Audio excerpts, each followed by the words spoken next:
Kemudian di kota Islam, pendapat yang pertama mengatakan tidak boleh umrah berkali-kali dalam satu perjalanan. Mengapa demikian? Kita lihat dikala Nabi melaksanakan ibadah haji Nabi namanya adalah haji qiran. Haji Nabi itu adalah haji qiran, artinya umrah kemudian haji tanpa terputus. Kemudian dikala melaksanakan ibadah haji, Ibunda Aisyah dia menangis karena kebetulan dia sedang berhalangan. Maka apa kata Nabi?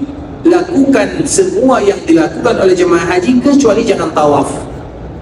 Sehingga dikala sampai di Mekah, biasanya yang pertama kali dilakukan oleh kaum muslimin adalah tawaf. Aisyah tidak bisa tawaf, artinya dia tidak bisa umrah karena dia sedang berhalangan. Makanya dia tidak umrah. Semua para sahabat Nabi semuanya tanpa terkecuali mereka melaksanakan ibadah umrah semuanya.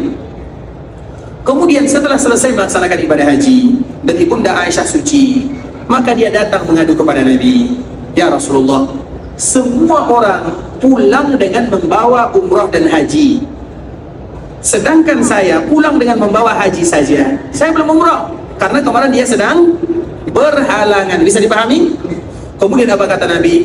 Silahkan kamu pergi ke Tan'im. Maka Tan'im itu disebut dengan Masjid Aisyah. Itulah sejarahnya kenapa disebut dengan Masjid Aisyah. Kemudian di kota Islam, pergilah kamu ke sana dan dikawani oleh Abdurrahman. Abdurrahman itu siapa? Siapa Abdurrahman? Siapa Abdurrahman?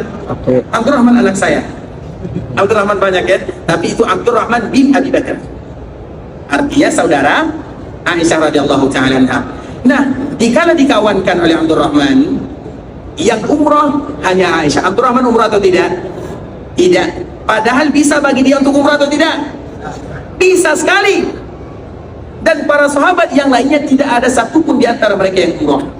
Bisa dipahami? Satu-satunya yang umrah adalah Aisyah. Makanya para ulama mengatakan, ini pendapat yang pertama ya, para ulama mengatakan barang siapa yang keadaannya sebagaimana dengan Aisyah, maka lakukanlah umrah berkali-kali kalau keadaannya sama dengan Aisyah. Dan ini hanya untuk wanita karena mereka berhalangan. Laki-laki tidak ada yang berhalangan. Artinya kesempatan ini tertentu bagi kita. Untuk pendapat yang pertama, bisa dijelaskan, bisa dipahami semuanya? Baik, pendapat yang kedua, karena pendapat yang pertama ini kayaknya sulit diterima ya. Tapi bagaimanapun kita menyampaikan pendapat para ulama karena kita ingin beribadah betul-betul ada sumbernya.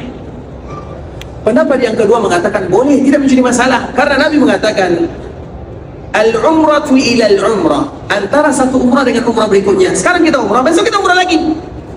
Masuk dalam hadis ini. Maka mereka mengatakan silakan, tidak menjadi masalah, tapi mereka memberikan syarat.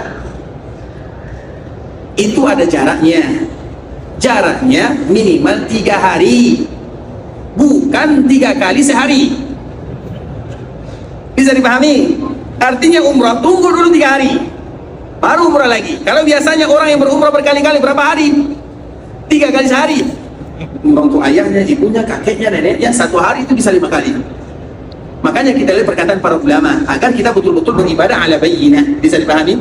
Ada lagi yang lebih ekstrim, artinya yang lebih kuat lagi. Tidaklah umrah kecuali sampai rambutnya tumbuh.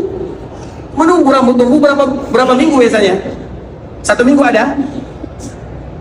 Ada atau tidak? Kurang lebih 1 minggu lah. Berarti 1 minggu jaraknya. Nah, perjalanan kita dikala kita berada di Mekah, berapa hari kita berada di Mekah? 5 hari. Belum sampai 1 kali sudah selesai itu. Artinya ikhwatul Islam tidak menjadi masalah. Kalau kita mengambil pendapat yang pertama tidak masalah, mengambil pendapat yang kedua juga tidak menjadi masalah. Hanya saja kita harus tahu aturannya, itu saja.